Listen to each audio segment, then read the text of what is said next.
नमस्कार। मैं Harivallabh HU Bhatt live में आज फिर आपका स्वागत करता हूं। दोस्तों, अब हिंदुस्तान में परिस्थितियां बदल रही हैं। जहां तक मेरा ख्याल है कि परिस्थितियां अब काफ़ी इम्प्रूवमेंट के ऊपर हैं। मुझे बड़ी खुशी हुई कि एक न्यूज़ में मैंने देखा कि करीब 12 से 15 टैंकर्स, ऑक्सीजन के टैंकर्स जो हैं वो फैक्ट्री के बाहर खड़े हैं और उनको लेने के लिए अब कोई ऑर्डर नहीं है। ये परिस्थिति के लिए मैं मैनेजमेंट, प्रशासन और सरकार, इन सब का धन्यवाद अदा करता हूँ। हमें थोड़ी सी धैर्यपूर्ण अप्रोच रखनी चाहिए।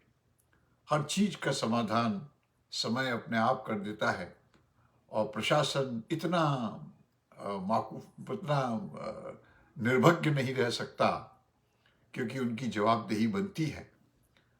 परिस्थितियां सुधरी हैं, फिर भी आपको अपना ख्याल रखना है, अपनों का ख्याल रखना है, अपने आप को ऑब्जर्व करते रहना है और बदलती हुई परिस्थितियों के हिसाब से आपको अपनी सिस्टम को, अपनी इम्यून सिस्टम को बढ़ाना होगा, मेंटेन करना होगा।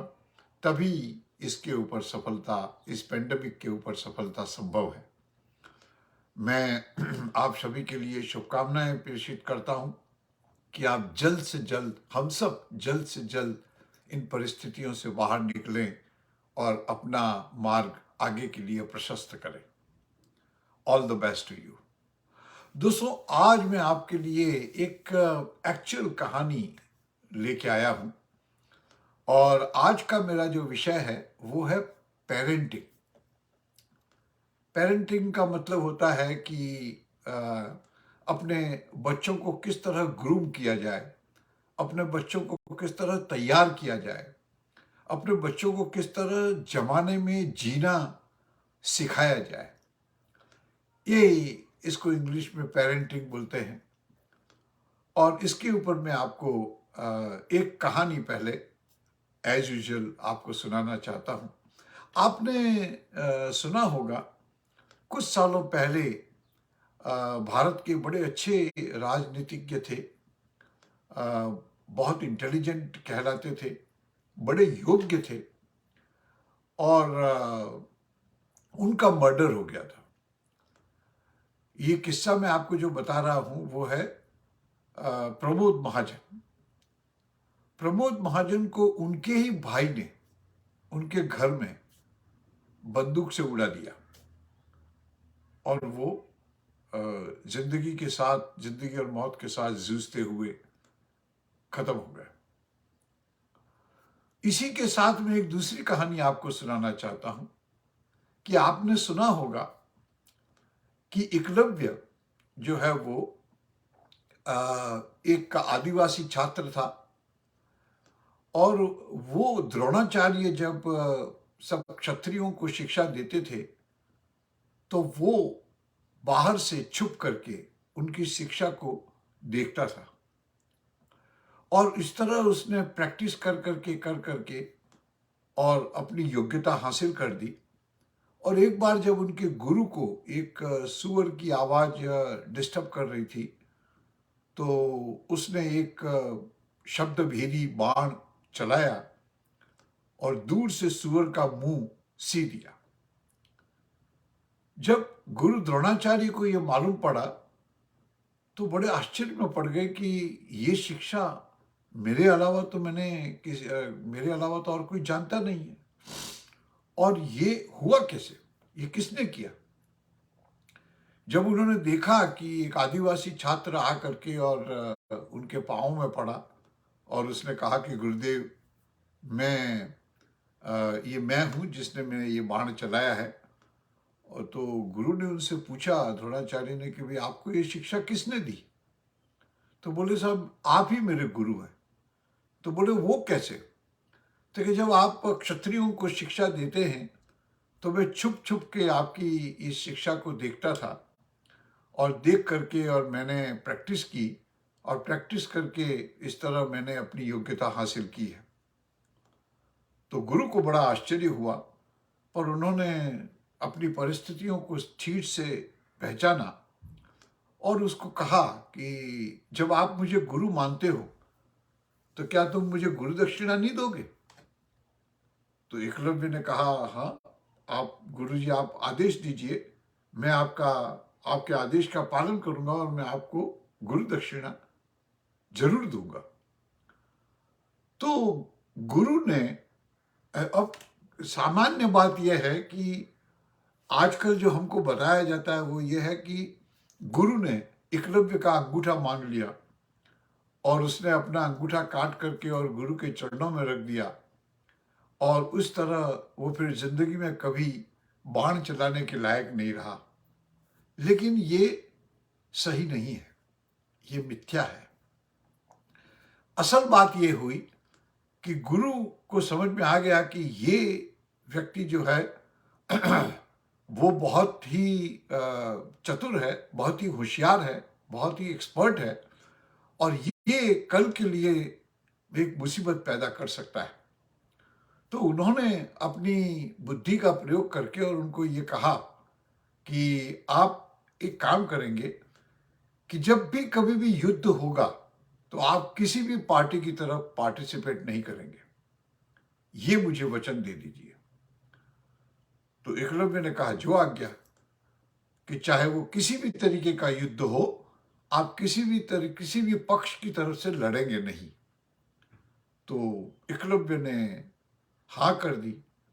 तो ये एक कहावत है कि इस तरह द्रोणाचार्य ने उसका अंगूठा मांग लिया। जैसे हम कहते हैं कि भारत सोने की चिड़िया थी, तो इसका मतलब ये नहीं था कि भारत कोई चिड़िया थी, लेकिन यहाँ इतनी समृद्धि थी कि इवन चिड़ियाएं भी सोने जैसी लगती थी। तो ये एक अति व्यक्ति होती है जो बातों बातों में हम इसका प्रयोग करते हैं। तो उसमें ये प्रयोग हुआ कि गुरु द्रोणाचार्य ने उसका अंगूठा मांग लिया और उसने अपना अंगूठा काट के दे दिया। एक्चुअली ये है कि गुरु ने उससे वचन मांगा और वो वचन शिष्य ने गुरु को दे दिया, और उसके तहत उसका अंगूठा या उसकी बाण विद्या अब किसी के काम नहीं आएगी। आप और हम सोचेंगे कि ऐसा गुरु ने क्यों किया, इसके पीछे का कारण क्या है? तो इसके पीछे का कारण मैं आपको बताना चाहता हूं कि द्रोणाचार्य को यह मालूम था कि विद्या से पहले conditioning of the student is more important, और इस विद्यार्थी की कंडीशनिंग नहीं की गई है। इसको बाण चलाना तो आ गया, लेकिन ये बाण कब चलाना है, क्यों चलाना है, किस पर चलाना है, कैसे चलाना है, ये सब ज्ञान उसको नहीं दिया गया था। तो उस जमाने में विद्यार्थियों को पहले कंडीशनिंग किया जाता था, उनको रूल ऑफ द लॉ पहले समझाया जाता था, और उसके बाद उनकी योग्यता उनको दी जाती थी। इस केस में, एकलव्य के केस में क्या हुआ कि उसको शिक्षा पहले मिल गई, लेकिन कंडीशनिंग फॉर द नॉलेज ये नहीं मिली, और ये एक समाज के लिए बहुत बड़ा घातक सिद्ध हो सकता था। अब इसी स्टोरी को जब हम प्रमोद महाजन के साथ लिंक करें तो क्या हुआ कि प्रवीण महाजन, जो प्रमोद महाजन का छोटा भाई था, जिसने प्रमोद महाजन का खून किया या जिसको मर्डर कर दिया, उसको बंदूक तो चलाने आती थी, लेकिन बंदूक कब चलानी है, क्यों चलानी है, कैसे चलानी है, ये 5W what, why, when, where, who and how तो उनको आ गया, लेकिन 5Ws उसके पास नहीं थे, और अपनी विवेक बुद्धि का इस्तेमाल किए बगैर उसने वो रिवॉल्वर जो था वो अपने भाई के ऊपर चला दिया। आज भी दुनिया में ये है, एक बटन दबाने से बम छूट जाते हैं। AK-47 एक साथ 100 गोलियां 1 मिनट में दाग देता है। ये सारी चीजें जो है वो सब ऑटोमेटिक हो गई है, लेकिन ये AK-47 कब इस्तेमाल करनी, कब चलानी, ये सब हमने अगर नहीं सिखाया तो प्रॉब्लम हो सकती है। आपने देखा होगा कि कश्मीर में और जहाँ जहाँ पब्लिक के अंदर मिलिट्री के लोग होते हैं, उनके पास 10 गन होती है, उनके पास AK-47 होती है। हमने ये भी देखा कि लोगों ने उनको पीछे से टपली मारी, उनको चेजिंग किया, उनको हर्ट किया, उनको अपमानित किया, लेकिन उस सिपाही ने के पास वो रिवॉल्वर था, उसके सिपाही के पास AK-47 है, लेकिन वो AK-47 नहीं चलाता है। क्यों नहीं चलाता है? क्योंकि उसको ये शिक्षा दी गई है कि इसको कब चलाना है, क्यों चलाना है और कहाँ चलाना है। ये 5W की उसको शिक्षा दी जाती है, जबकि आतंकवादियों के लिए ऐसा कोई नियम होता नहीं है। आतंकवादी AK-47 लेकर के आ जाते हैं, चाहे वो पब्लिक हो, चाहे वो कॉमन मैन हो, चाहे कोई भी आदमी हो, वो उनका काम है आतंक फैलाना, और इस तरह वो आतंक की गतिविधियों में संलग्न हो जाते हैं। तो इसलिए हमें हाउ से पहले 5Ws का जानना बहुत जरूरी है। अब देखिए कि how is only one, H is only one, but W are 5। तो योग्यता हासिल करने के लिए बड़ा काम है, योग्यता हासिल होने के बाद काम बहुत छोटा हो जाता है। तो आज हम जब पेरेंटिंग की बात करते हैं, तो let us understand what is the moral of the story. Moral of the story ये है कि आज स्कूलों में क्या हो रहा है। आज स्कूलों में हम आज की शिक्षा प्रणाली में क्या करते हैं। बच्चा स्कूल जाता है, परीक्षा देता है, परीक्षा में उसको मार्क्स मिलते हैं। मार्क्स मिलने के बाद कक्षा में ये डिक्लेयर किया जाता है कि ये फर्स्ट क्लास है, ये सेकंड क्लास है, ये थर्ड क्लास है। फर्स्ट क्लास वाले के प्रति सेकंड क्लास वाले की जलन हो जाती है, ज्वलनशील हो जाते हैं, उनका अभिमान हर्ट हो जाता है। अभिमान से या तो रिवॉल्यूशन होगा, या तो उनको गुस्सा आएगा कि मेरा फर्स्ट क्लास क्यों नहीं बना और मेरा सेकंड क्लास क्यों बना, और उस अभिमान के आधार के ऊपर एक वैमनस्य की भावना दो जनों के बीच में हो जाएगी। पूरी क्लास में फर्स्ट क्लास वाले अलग होंगे, सेकंड क्लास वाले अलग होंगे, सेकंड क्लास वाले फर्स्ट क्लास से जलनशील होंगे, फर्स्ट क्लास वाला जो है वो अपने आप को अभिमानित महसूस करेगा, और वो अभिमान को मेंटेन करने के लिए एक अपना काम जो है वो चालू रखेगा। तो हम ये समझते हैं कि पूरी क्लास एक है, शिक्षक भी ये समझता है कि मैं सबको समान शिक्षा दे रहा हूँ, लेकिन एक क्लास के अंदर एक वर्ण व्यवस्था चालू हो गई। क्या हो गया? मैं इंटेलिजेंट, मैं फर्स्ट क्लास, वो सेकंड क्लास, वो थर्ड क्लास, उसको तो मैं कुछ गांठता ही नहीं हूँ। मेरा कंपटीशन तो 98% वाले से है, 97% वाला 98% वाले से कंपटीशन करता है, और 96 वाला 97 से कंपटीशन करता है, और इस तरह क्लास के अंदर एक वैमनस्य की भावना चालू हो जाती है, जो आगे चलकर समाज का बहुत बड़ा नुकसान करती है। तो आज की जो शिक्षा व्यवस्था है, उस शिक्षा व्यवस्था में हम क्या पैदा कर रहे हैं? एक कंपटीशन की भावना पैदा कर रहे हैं। आज आप खेलों में क्या होता है? खेलों में भी यही होता है कि भाई वो आया फर्स्ट, तुम आए सेकंड, तो फर्स्ट वाले से सेकंड, फर्स्ट वाला समझता है कि मैं सेकंड वाले से सुपीरियर हूँ। सेकंड क्लास वाला, सेकंड जो आया वो ये समझता है कि फर्स्ट क्लास वाले ने धोखा किया या इसने ये किया, फिर उसके बहाने शुरू हो जाते हैं। इस तरह आज की जो शिक्षा व्यवस्था है वो एक जो है वो एक कंपटीशन की भावना को पैदा करती है।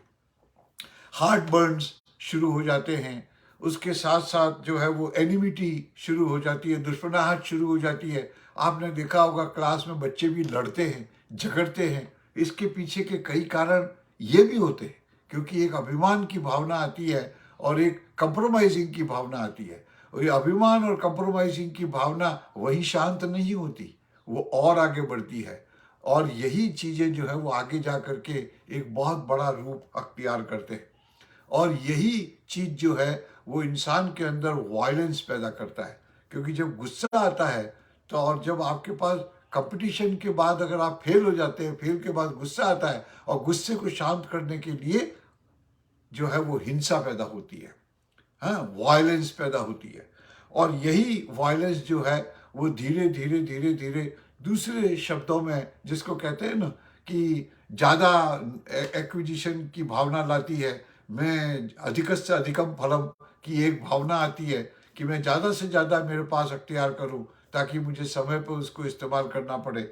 उसके बाद में यही चीज़ें जब इंसान बड़ा हो जाता है तो क्या होता है, वॉर होता है, एक्सपांशन की फिलॉसफी आती है, आजू बाजू के देशों की सीमाओं को तोड़ करके उन सीमाओं में घुसने की और उसको अख्तियार कर लेने की भावना आती है। ये चीज आज से नहीं, बरसों से चली आ रही है।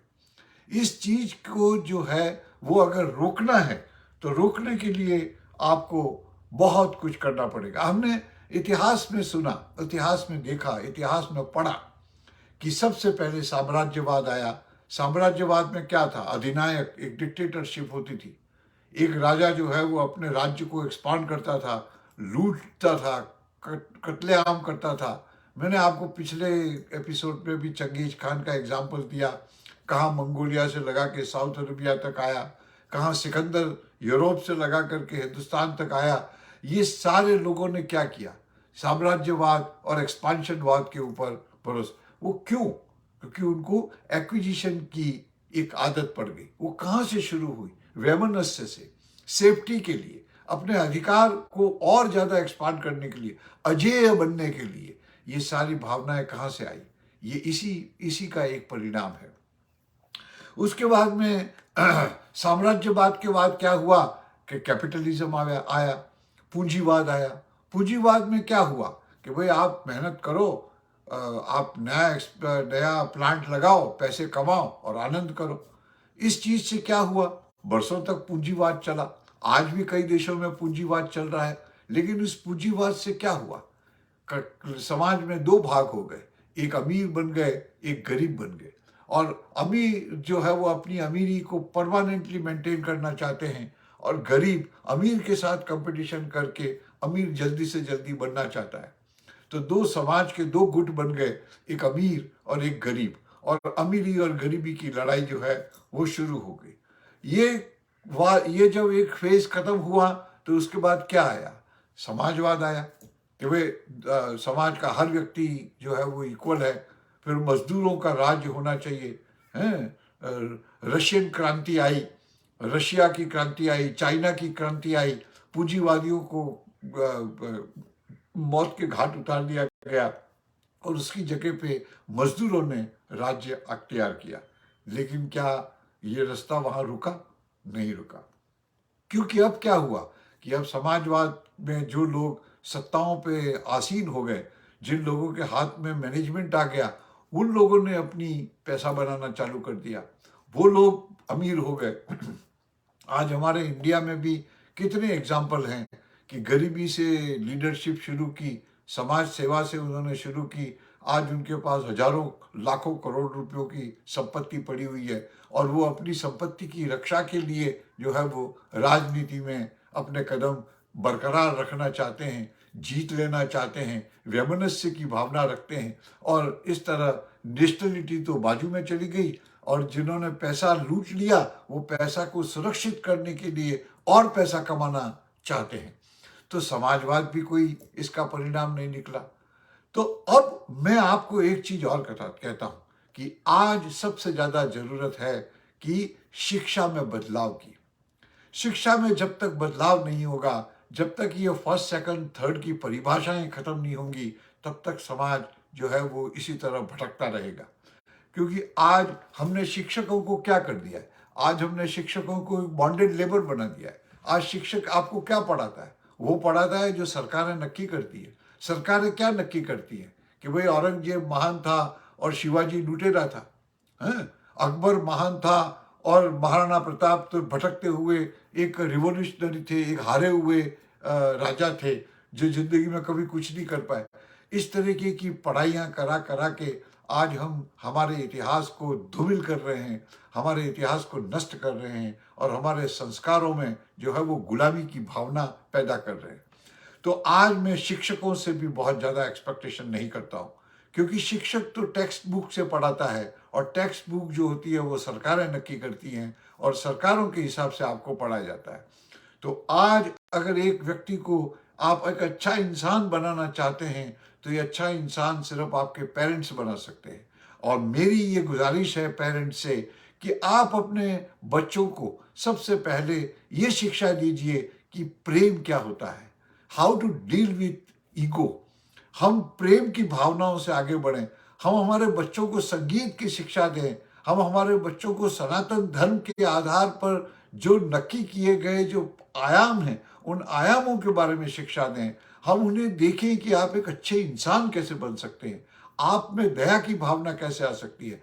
मैं उस दिन को विजयी मानूंगा जिस दिन फर्स्ट क्लास वाला यूं कहता है, नहीं मैं सेकंड क्लास वाले के पीछे खड़ा रहूंगा, मैं सेकंड क्लास वाले को फर्स्ट क्लास बना करके ही दम दूंगा। जब तक ये भावना आप बच्चों के अंदर पैदा नहीं करेंगे, तब तक ये वैमनस्य सर्वव्यापी होता रहेगा और हम एक गलत समाज का निर्माण करते ही रहेंगे। तो आज मेरे इस संदेश से एक ही मैसेज मैं आपको कम्युनिकेट करना चाहता हूं कि आप अपने बच्चों को त्याग सिखाइए, आप अपने बच्चों को प्रेम सिखाइए, आप अपने बच्चों को गैर अभिमानी सामान्य व्यक्ति बनाइए। आप उसके अंदर कहिए कि हम दूसरों की सेवा कैसे कर सकते हैं, हम दूसरों की रक्षा कैसे कर सकते हैं। हम एक अच्छे इंसान बनेंगे तब हम एक अच्छा समाज का निर्माण करेंगे। और ये अच्छे समाज को निर्माण करने के लिए पहली जिम्मेदारी सिर्फ माँ की है और माँ ही ये सबसे सिखा सकती है। और माँ बाप मिल करके अपने बच्चों को अच्छा इंसान बनाने की शिक्षा दें, न कि जीतने वालों की, न कि अभिमान वालों की। और आज हम ये चीज छोड़ दें कि बच्चों के घर पे आकर के ये पूछते हैं कि भाई तेरे ये 2 मार्क्स यहाँ क्यों कटे, 3 मार्क्स यहाँ क्यों कटे। ये क्या है? इससे अच्छा इंसान पैदा होना बंद हो जाएगा। इसलिए सबसे पहली बात यह है कि पेरेंटिंग की जिम्मेदारी है कि संस्कार दीजिए, और संस्कारों के लिए हमारा इतिहास, हमारी किताबें, हमारा सनातन धर्म, हमारे सारे के सारे धर्म जो हैं वो पूरे के पूरे मसाले के साथ सुसज्जित है। और हम उनको आध्यात्म की शिक्षा के साथ साथ त्याग की शिक्षा दें और how to deal with people in a most sophisticated manner, ये शिक्षा हम दें। अगर हमने इतना कर दिया तो बहुत हो गया। मैं आशा करता हूँ आप मेरी आज की इस बात को अन्यथा नहीं समझेंगे। You will not take it otherwise and you will think over it. इसके ऊपर सोचिए और अपने बच्चों को एक अच्छा इंसान बनाने की शिक्षा, क्योंकि संस्कार सिर्फ आप ही दे सकते हैं। स्कूलों में संस्कार नहीं होगा, स्कूलों में कंपटीशन होगा। स्कूलों में हार जीत किस तरह हैंडल करना ये सिखाया जाएगा। आप संस्कार सिर्फ घर में ही दे सकते हैं। तो उनको अच्छे संस्कार दीजिए, अच्छा इंसान बनाइए। God bless you, take care.